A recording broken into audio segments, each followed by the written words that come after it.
ദീനിൽ കൊണ്ടുവന്ന ഉരുപ്പടിയേക്കാൾ പ്രധാനം എന്തിനാണ്? കൊണ്ടുവന്ന വ്യക്തിക്കാണ്. ആ വ്യക്തി നിന്റെ കൂടെ ഉണ്ടെങ്കിൽ നിനക്കെല്ലാം ഉണ്ട്. ആ വ്യക്തി നിന്റെ ഹൃദയത്തിലില്ല, ആ കൊണ്ടുവന്ന സാധനമാണ് നിന്റെ ഹൃദയത്തിലുള്ളതെങ്കിൽ അസ്ലിൽ ഇപ്പോഴും നീ ശാഖയിൽ കളിക്കുക, ശാഖയിൽ ഇങ്ങനെ കളിക്കുക. സുഭദ്രമായ കോട്ടയൊട്ടി ഇരുന്നാലും നീ മരിക്കേണ്ട ഡേറ്റിൽ നീ മരിക്കും. അതിൻ്റെ അപ്പുറത്തേക്ക് ഒരാൾ പിന്തിപ്പിക്കാൻ കഴിയില്ല, അതിൻ്റെ ഇപ്പുറത്തേക്ക് ഒരാൾക്ക് കൊല്ലാനും കഴിയില്ല. പിന്നെ നീ പറഞ്ഞ ശത്രു എന്താ ചെയ്യുന്ന നിനക്ക് ചെയ്യാൻ കഴിയാം? എന്താ പറ്റുക? ആളുകളെ തലവെട്ടാൻ വേണ്ടിയിട്ട് ഞാൻ ശത്രു വരുന്നുണ്ട്, എനിക്ക് പേടിക്കെന്തിനാ? അള്ളാഹു നിശ്ചയിച്ച മരണം അന്നാണെങ്കിൽ അന്ന് നീ മരിക്കും. ശത്രു വന്നാൽ നിനക്ക് എന്ത് പേരും കിട്ടി? പറ, രക്തസാക്ഷിയാണ്. നീ നിന്റെ രാജ്യത്തിന്റെ നിലനിൽപ്പിന് വേണ്ടി രക്തസാക്ഷിയായി, നീ നിന്റെ നാട്ടിന്റെ നന്മയ്ക്ക് വേണ്ടി രക്തസാക്ഷിയായി, നീ നിന്റെ മതത്തിന്റെ നിലനിൽപ്പിന് വേണ്ടി രക്തസാക്ഷിയായി, നീ നിന്റെ ഭാര്യയുടെ മാനം കാക്കാൻ വേണ്ടി രക്തസാക്ഷിയായി, നീ നിന്റെ ഭാര്യക്കും മക്കൾക്കുള്ള സമ്പത്ത് സംരക്ഷിക്കാൻ വേണ്ടി രക്തസാക്ഷിയായി. നല്ലതല്ലേ? എന്നേ അവൻ നിന്നെ കൊല്ലൂ. എന്നാണോ നീ മരിക്കാൻ അജൽ, എന്നാണോ നീ മരിക്കേണ്ട ദിവസം, അന്നേ കൊല്ലൂ. ഒരാൾ എന്നെ പ്രയാസപ്പെടുത്തിയാൽ അയാൾ അല്ലാഹുവിനെ പ്രയാസപ്പെടുത്തി.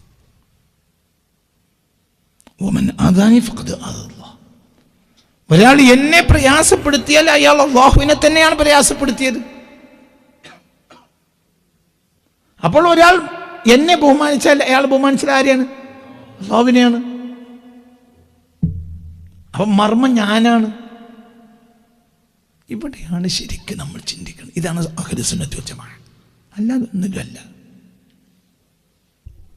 വളരെ നമ്മൾ ഇത് ഗൗരവമായി പഠിച്ച് ചിന്തിക്കണം. സുന്നികൾ തേഞ്ഞുകൊണ്ടിരിക്കുക. അടുത്ത കാലത്ത് സുന്നികൾ തേഞ്ഞു തീരും.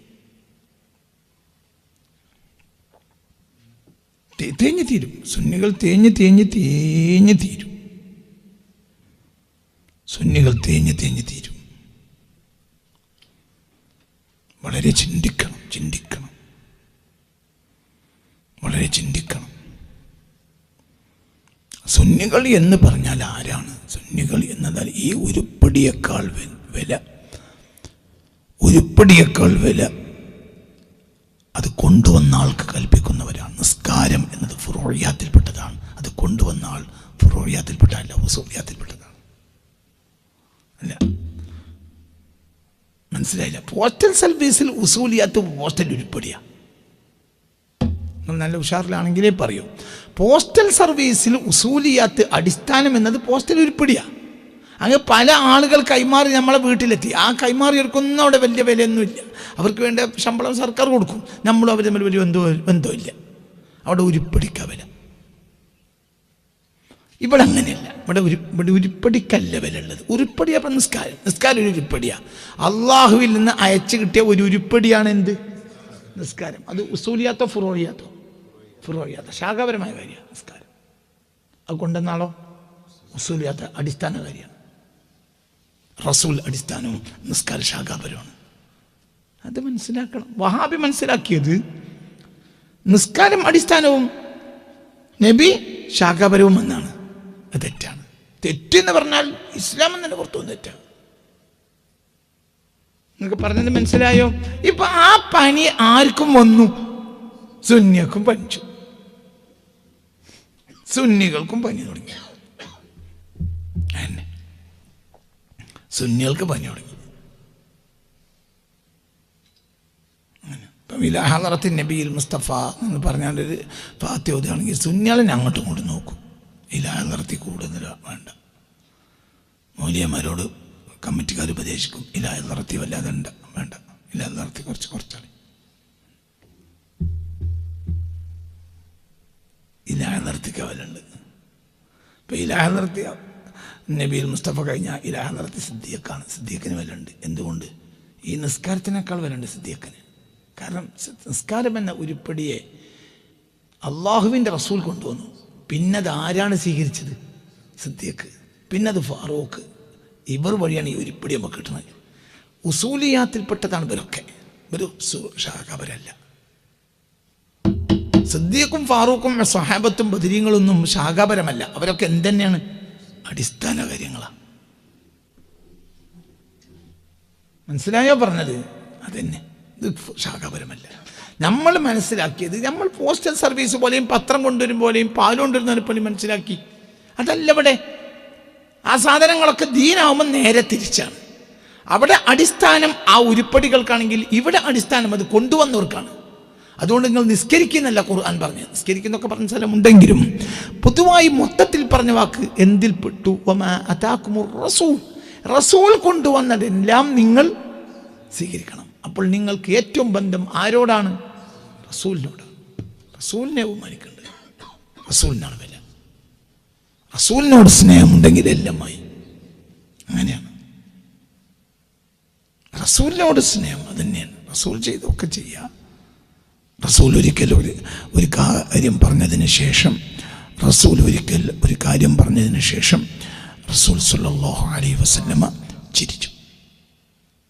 ഈ ഹദീസ് റിപ്പോർട്ട് താബിഈങ്ങൾക്ക് ചെയ്തു കൊടുത്ത സഹാബി ആ ഹദീസ് ഓതി കൊടുത്തതിന് ശേഷം ചിരിച്ചു. ആ താബിഈക്ക് ഈ ഹദീസ് പറഞ്ഞു കൊടുത്തപ്പോൾ ചിരിച്ചു. 1984 കൊണ്ടോട്ടി കോടങ്ങാട് പള്ളിയിൽ വെച്ച് ഒരു ദിവസം രാവിലെ 9 മണി എൻ്റെ ഓർമ്മ, എൻ്റെ ഉസ്താദ് എന്നോട് ചിരിച്ചു. ആ ഹദീസ് എനിക്ക് തന്നത്. എന്താ ഇതിൻ്റെ കാര്യം? നിങ്ങളെന്താ അത് ചിന്തിക്കാത്തത്?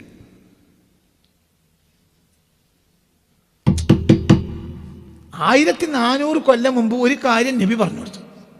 എന്നിട്ട് അതിൻ്റെ അവസാന ഭാഗം നബി എന്ത് ചെയ്തു? ചിരിച്ചു.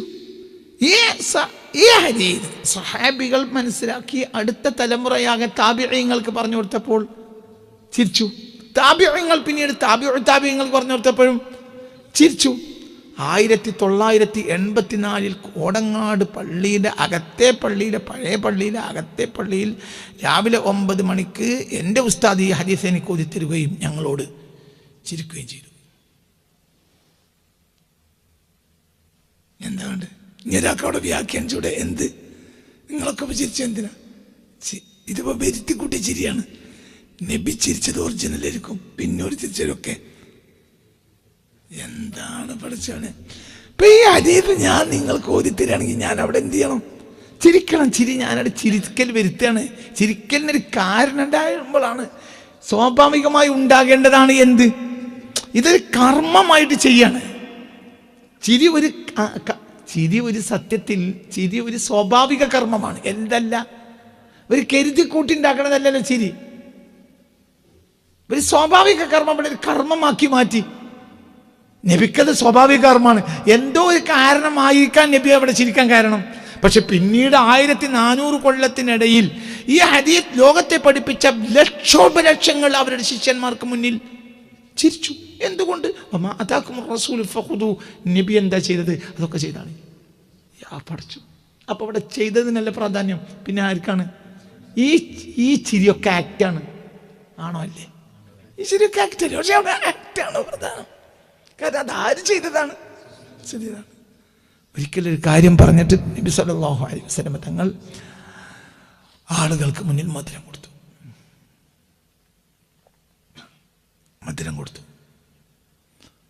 ആ ഹദീസ് പിന്നീട് സഹാബികൾ താബിഈങ്ങൾക്ക് പറഞ്ഞു കൊടുക്കുന്നതിന് മുമ്പ് അവർ മധുരം സംഘടിപ്പിച്ചു വെച്ചു, എന്നിട്ട് മധുരം കൊടുത്തു. ഞാൻ ഈ ഹദീസ് ദൈവബന്ധിൽ നിന്ന് പഠിക്കുന്നത് 1988 ജനുവരിയിലാണ്. അന്നൊരൊറ്റ ഹദീസ് പാരായണം ചെയ്തു. ആ ഹദീസ് ഓതി കഴിഞ്ഞാൽ പിന്നെ അവിടുന്ന് വിളംബരം വരും. എന്താ പറയുക? ക്യാൻറ്റീൻ में जाके मीठा पकड़ो. മനസ്സിലായില്ല? 1988 ജനുവരിയിൽ ഞാൻ ഈ ഹദീസ് കേൾക്കുന്നത് ദേവബന്ധിൽ വെച്ചാണ്. അന്ന് രാവിലെ ഒരൊറ്റ ഹദീസ് പഠിപ്പിച്ചു കഴിഞ്ഞാൽ പിന്നെ പറയും, പിന്നെ വിളംബരം നടക്കും. എന്ത്? അന്ന് വലിയ ദർസുകളാണ്, അവിടെ ഒരുപാട് ആളുകളുള്ള വലിയ ദർസുകളാണ്. ആ ദർസുകളിൽ വിളംബരം ചെയ്യും. ये हदीस आज काफ़ी है, अब लोगों कैंटीन में जाके मीठा पकड़ो. ഇനി നിങ്ങളെല്ലാവരും പോയിട്ട് ക്യാൻറ്റീൻ പോയിട്ട് മീട്ടാറിന് അവരെ നമ്മളെ അലുവ പോലെ അവർക്ക് ഒരുത്തരം കുമ്പളം കൊണ്ടുണ്ടാക്കുന്ന ഒരു മീട്ടുണ്ട്. കഴിച്ചിട്ടുണ്ടോ? ഭയങ്കര മധുരമായിരിക്കും അത്. കുമ്പളങ്ങയിലുണ്ടാക്കുന്ന ഒരു അലുവ കഴിച്ചിട്ടുണ്ടോ? നിങ്ങൾ മന്തി അല്ലാതെ വേറെ വല്ലതും കഴിച്ചിട്ടുണ്ടോ? അന്തങ്ങമ്മിയാണ്. നോർത്ത് ഇന്ത്യയിലെ മീട്ട കഴിച്ചിട്ടുണ്ടോ? നോർത്ത് ഇന്ത്യയിലെ മീട്ടയിൽപ്പെട്ട പല മീട്ട, അവരെ മീട്ടയാണ് മീട്ട. അതിൽപ്പെട്ട ഒരു പ്രധാനപ്പെട്ട മീട്ടയാണ് ഇത്. അതെ ആഗ്രഹപ്പെട്ട അതായത് കുമ്പളങ്ങയിൽ ഒരു വൈറ്റ്നെസ് ഉണ്ടാവും ഇതിന്. അതെ അത് പ്രത്യേക മധുരം, ഭയങ്കര മധുരമാണ്. എന്താ കാരണം? 1400 കൊല്ലം മുമ്പ് ഈ ഹദീത്ത് പറഞ്ഞു കൊടുത്തപ്പോൾ പുണ്യ റസൂൽ സ്വല്ലല്ലാഹു അലൈഹി വസല്ലം തങ്ങൾ ജനങ്ങൾക്ക് മുന്നിൽ എന്ത് കൊടുത്തിട്ടുണ്ട്? ഒരു മധുരം കൊടുത്തിട്ടുണ്ട്. ഇനി അവിടെ പറഞ്ഞൂടെ, അവിടെ ഒരു മധുരം സ്വാഭാവികമായി എത്തിച്ചേർന്നു. നബി എത്തിയതെല്ലാം നബി സ്വീകരിക്കല്ല, ആളുകൾക്ക് കൊടുക്കുക. അങ്ങനെ വന്നാലേ ഈ മീട്ടൊക്കെ വേണ്ടി പാകണം എന്ത് വെച്ചാൽ അങ്ങനെ പറയാലോ, ന്യായം അങ്ങനെ പറയാലോ. പക്ഷെ അങ്ങനെയല്ലല്ലോ ഇമാമിങ്ങൾ ചെയ്തത്.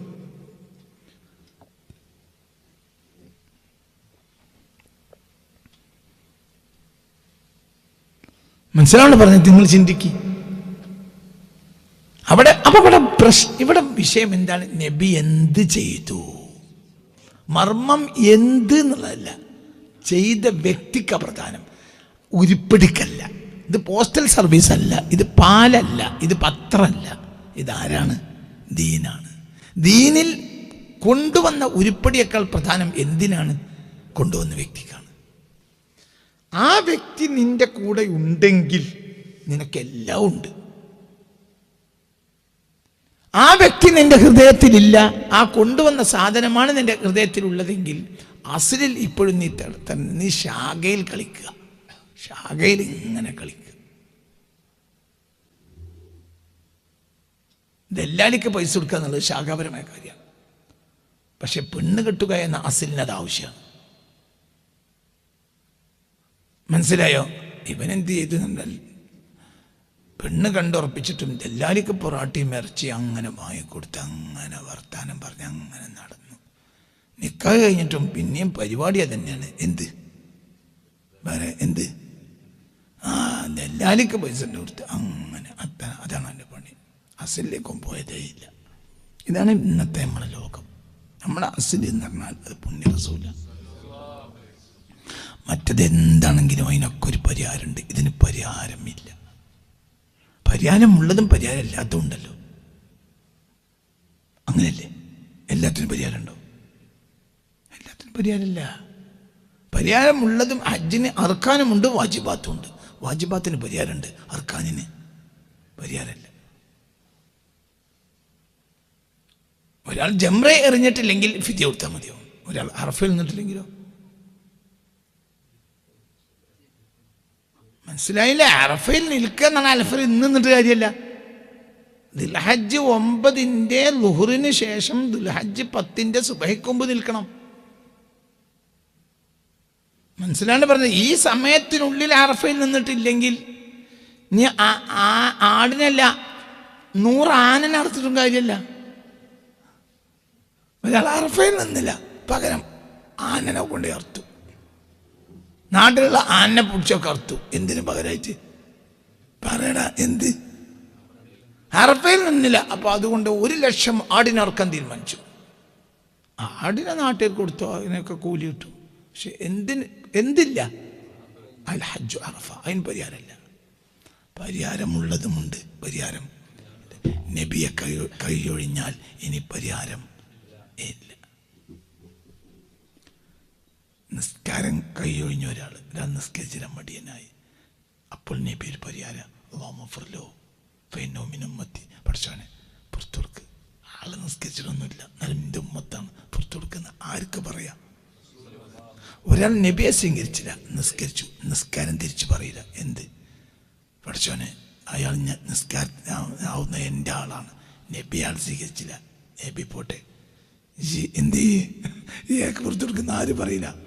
പോട്ടെ മുഹമ്മദോ, ഇത് ചിന്തിക്കെന്തായി പറഞ്ഞേ? ഈ ഭാവികൾ പറഞ്ഞു നടക്കണ്ട. ഒരത്തര ഒരു ദീനിൻ്റെ ശത്രു ഒരു RSS ഇല്ല. അവർ ദീനിൻ്റെ അടിസ്ഥാനത്തെ നശിപ്പിച്ചു. ഏത് കൊടിയ ശത്രുവും വഹാബിയുടെ അത്ര വരൂല. കാരണം വഹാബി ദീനിനെ അട്ടിമറിച്ചു. മറ്റൊരു എൻ്റെ തലവട്ടം നടക്കുക, തല ഏതായാലും ഒരു ദിവസം വിട്ടു, ഇനി വെട്ടിയിട്ടില്ലെങ്കിൽ മരിക്കും.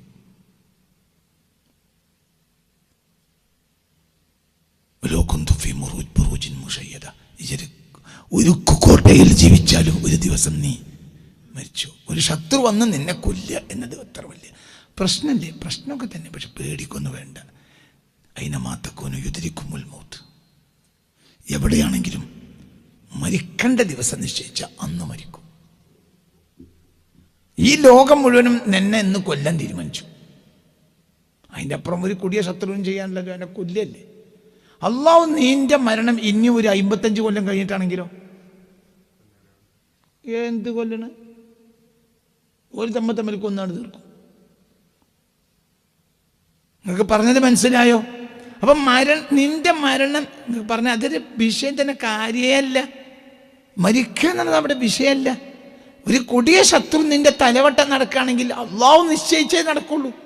തല വെട്ടിയിട്ട് നിയമപരമായ ഒരു ശത്രു നിന്റെ തല വെട്ടിയാൽ, അതായത് നീ അപരാധം ചെയ്യാതെ നിരപരാധിയായ നിന്നെ നിയമത്തിൽ നീ അതിക്രമം ചെയ്തതുമില്ല, നിന്നെ ഒരാൾ വെട്ടിയ തല വെട്ടിയ നീ ഡേറ്റിന് മരിച്ചു, പക്ഷെ നിനക്കൊരു പുണ്യം കിട്ടി. എന്താ പുണ്യം?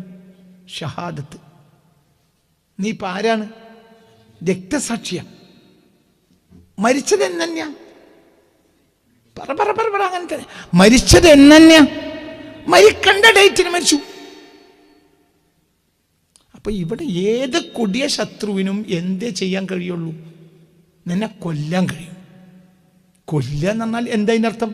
നീ അള്ളാഹു നിശ്ചയിച്ച നിന്റെ മരണ ഡേറ്റിന് ഒരു കാരണമാവുക. അന്ന് അവൻ കൊന്നിട്ടില്ലെങ്കിൽ നീ പാമ്പ് പിടിച്ചു മരിക്കും.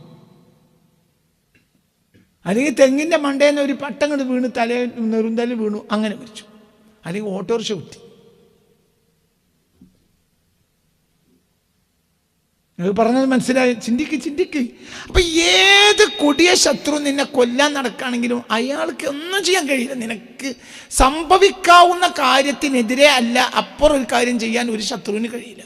അതേ സമയത്ത് വഹാബി നിന്നെ നശിപ്പിച്ചത് എൻ്റെ ഈമാനാണ്.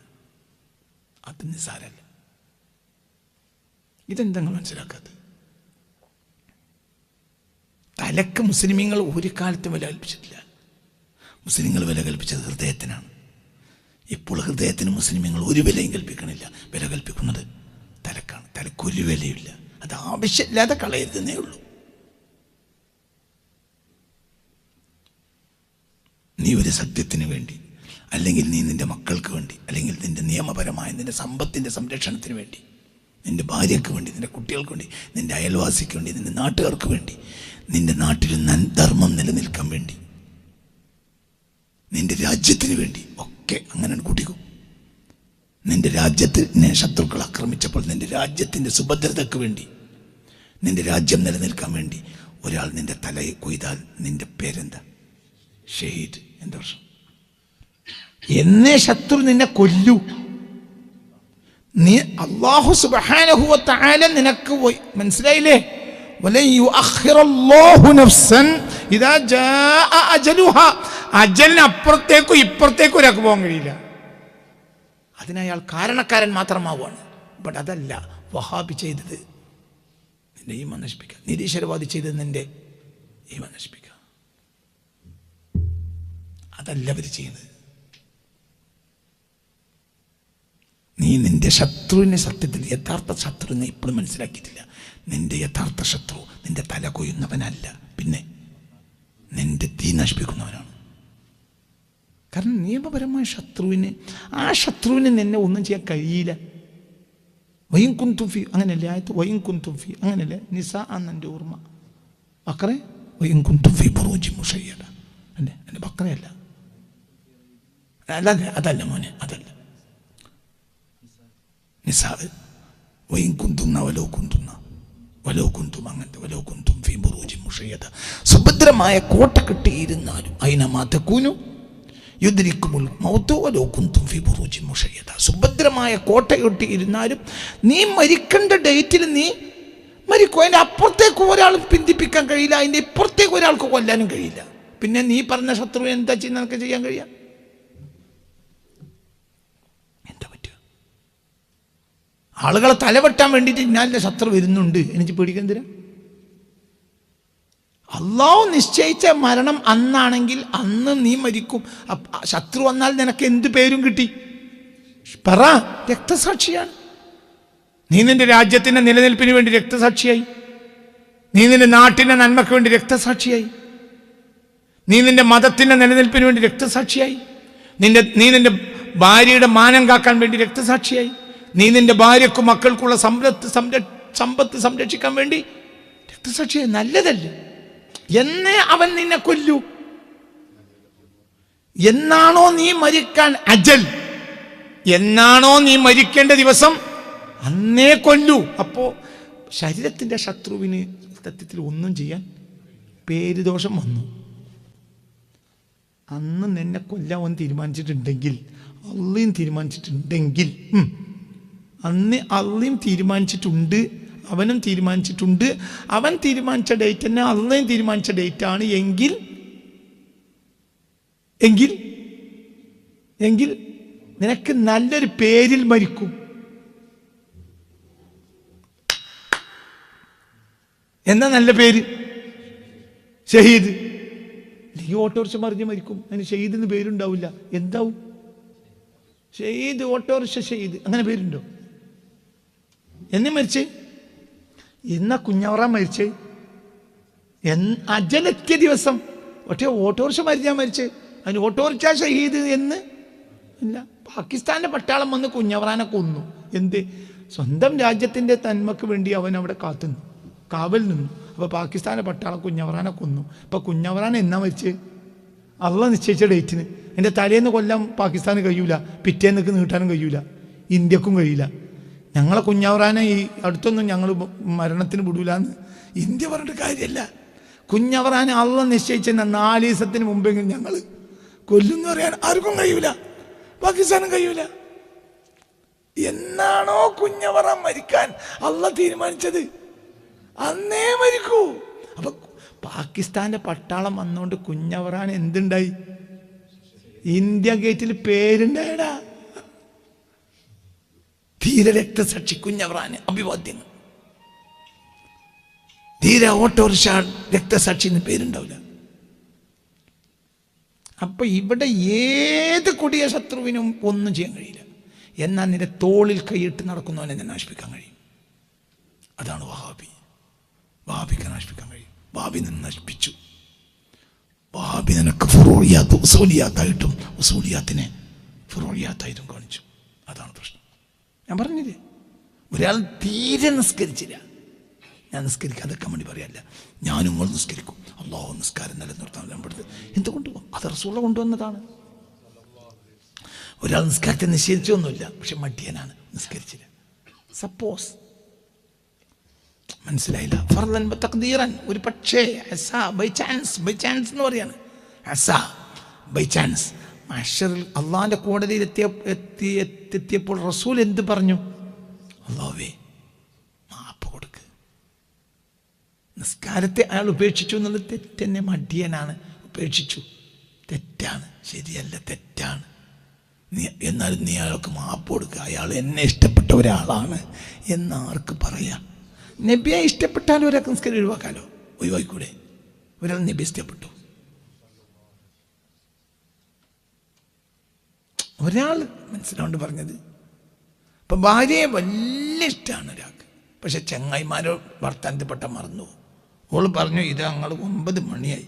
അപ്പോൾ എനിക്ക് എന്താണ്, ഓള് ഇന്നലെ സാധനം വാങ്ങിയത് പീടിയിൽ പോയിട്ട് അതൊന്ന് മാറ്റിക്കൊണ്ടിരുന്നതാണ്. അപ്പോൾ മോട്ടോർ സൈക്കിൾ എടുത്ത് പോയപ്പോൾ എന്താ 11 മണിക്കാണ് കേട്ടോ എൻ്റെ ഈ കാക്കാൻ്റെ അമ്മായിൻ്റെ അവിടെ കല്യാണമാണ്, നേരം വൈകിയ അവിടെ ഇട്ട് മനം കെടുത്തു, വേഗം പോകണേ ഇറങ്ങും. ഇവന് ഭയങ്കര ഇഷ്ടമാണ്. ഓൻ അപ്പം തന്നെ നേരെ എണീറ്റ് ബൈക്ക് എടുത്തിട്ട് അങ്ങാടിക്ക് വിട്ടു, സാധനം ഓളെ ചെരുപ്പൊന്ന് മാറ്റണം. അങ്ങനെ മാറ്റാൻ വേണ്ടി പോയി. സാധനം മാറ്റി തിരിച്ചു വരുമ്പോഴാണ് ചങ്ങായിമാരെ കണ്ട്. അപ്പോൾ ചങ്ങായിമാർ വലിയ മോട്ടോർ സൈക്കിൾ വലിയ സൂചായി ഇറങ്ങിയാൽ നമുക്കൊരു ചായ കുടിച്ച് പോകാം. ചായ കുടിച്ചിട്ടാണ്ട് ഇറങ്ങി. പിന്നെ വർത്തമാനം പറഞ്ഞ് അങ്ങനെ പറഞ്ഞ് ഇങ്ങനെ പറഞ്ഞ് 12-1 മണിയായപ്പോഴാണ് അന്തം വരുന്നത്. എന്ത് പഠിച്ചോനെ, എന്താ ഇപ്പം ഞാനീ പാട്ടി. ഇങ്ങനെ ഭാര്യയെ സ്നേഹമുള്ള ഒരാൾക്ക് അങ്ങനെ സംഭവിക്കുമല്ലേ? സംഭവിക്കാലോ. ഒരു അന്തക്കമ്മി വന്നു, ഒരു സ്ഥലകാല ബോധം നഷ്ടപ്പെട്ടു. ചങ്ങായിമാരെ വർത്താനം അപ്പോഴാണ് വരുത്തം ഗൾഫിൽ നിന്ന് വന്നത്. ഓൻ്റെപ്പട് കൂടി വർത്താനവും കളിയും ചിരിയും അവിടുത്തെ വർത്താനവും കാര്യവും ഒക്കെ അങ്ങോട്ട് പറഞ്ഞ് പുറത്തടിച്ച് ഇങ്ങോട്ടടിച്ച് അങ്ങനെ വിളിച്ച്. അപ്പം ചുരുക്കത്തിൽ അപ്പോഴത്തെ അങ്ങാടിയും അപ്പോഴാണ് മറ്റേ എന്ത് UDF സിന്ദാബാദ്, LDF മുർദാബാദ് എന്നൊക്കെ പറഞ്ഞ് കുറേ ആൾ വരും. അപ്പോൾ സതീശൻ്റെ ഫോട്ടോ ഒക്കെ എടുത്ത് ഒരാൾ നടക്കുകയാണ്. അപ്പം ഇവനും സതീശൻ്റെ വലിയ ആളാണ്, അതിനേക്കാൾ വലിയ ആരാളാണ്, കുഞ്ഞാമിനൻ്റെ ആളാണ്. പക്ഷേ ഈ കുഞ്ഞാമിനൻ്റെ ആളും ഒരു സമയത്ത് അന്തം നഷ്ടപ്പെട്ടു പോയി. സതീശൻ ഞങ്ങൾ നേതാവേ ധീരതയോടെ നയിച്ചോളൂ എന്ന് പറഞ്ഞ് ഓരോ നയിക്കൽ കഴിഞ്ഞപ്പോൾ 1-1.5 മണിയായി. ഇവിടെ കാത്തിരിക്കുകയാണ്. എന്തിന്? അമ്മായിൻ്റെ മകൻ്റെ അവിടെ കല്യാണത്തിന് പോകാൻ. പിന്നെ ബോധം വന്നപ്പോൾ ഇവിടത്തേക്ക് പോകാൻ തന്നെ മനസ്സില്ല. പിന്നെ ഓളെ കാൽക്കൽ വന്ന് വീണു. ഓള് മാപ്പ് കൊടുക്കുകയും ചെയ്തു. സത്യത്തിൽ ഇയാളത് ചെയ്തത് ഓളോട് തെറ്റാണോ അല്ലേ? ഓള് പറഞ്ഞത് ഇയാൾ കേട്ടോ? ഇല്ല. മനസ്സിലുണ്ട്. അത് ഇവളോട് സ്നേഹമില്ലാത്തതുകൊണ്ടാണോ? അല്ല, സ്നേഹമില്ലാത്തതുകൊണ്ടൊന്നല്ല. വേറെയുള്ള എന്തോ ചില ഓഫലത്തെ അയാളെ ബാധിച്ചതാണ്. നബിയോട് സ്നേഹമുള്ള ഒരാൾക്ക് തന്നെയും ചിലപ്പോൾ എന്തൊഴിവാക്കാം. നിങ്ങൾ അതിൻ്റെ അപ്പുറത്ത് പറയുകയാണെങ്കിൽ നിങ്ങൾ പണി നോക്കി ചങ്ങായിമാർ. എൻ്റെ ദീൻ ഒരാൾക്ക് എന്നത്തെ നിസ്കാരം ഒഴിവാക്കണം എന്നല്ല. ഒരു മൂമിനായ മനുഷ്യനാണെങ്കിൽ എന്ത് ചെയ്യും? നിസ്കരിക്കും. പക്ഷെ ബൈ ചാൻസ് ഒരു മനുഷ്യൻ അങ്ങനെ വന്നാലും അങ്ങനെയും വരാലോ. നബിയോട് വലിയ ഇഷ്ടമാണ്. പക്ഷെ മടിയനായപ്പോൾ എന്ത് വന്നുപോയി?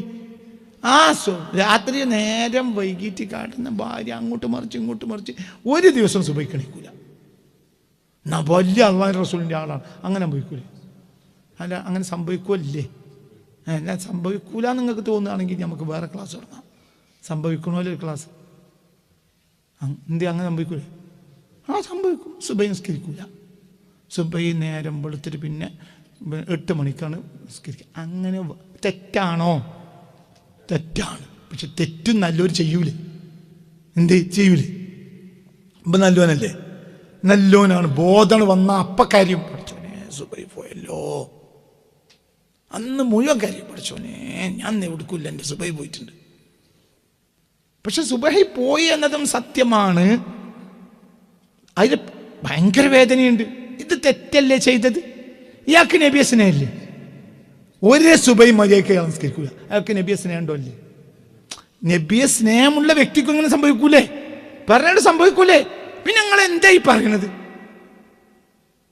ഈ വ്യക്തിയെ ചൂണ്ടി നാളെ റസൂലിനൊക്കെ പറഞ്ഞൂടെ? എന്ത് റബ്ബേ, ആള് നല്ല മനുഷ്യനാണ്, പക്ഷെ ഒരു ഓഫലത്ത് പറ്റിപ്പോയതാണ്. അപ്പൊ അയാള് 65-75 കൊല്ലത്തെ ലിക്കാർഡ് പരിശോധിക്കുമ്പോൾ ഒറ്റ സുബഹി നേരെയല്ല.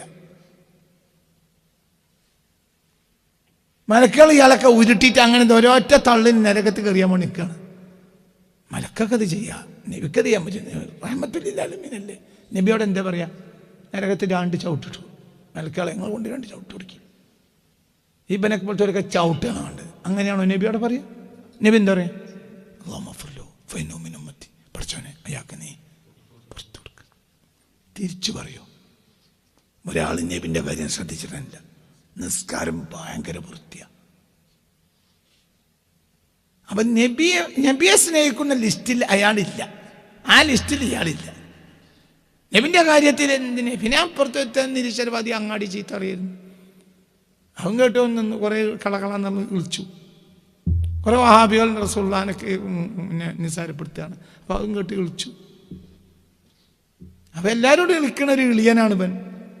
മത്സരി നോക്കുമ്പോൾ നിസ്കാരമൊക്കെ കളറാണ്, ക്ലിയറാണ്. പക്ഷെ ആരില്ല, റസൂലില്ല.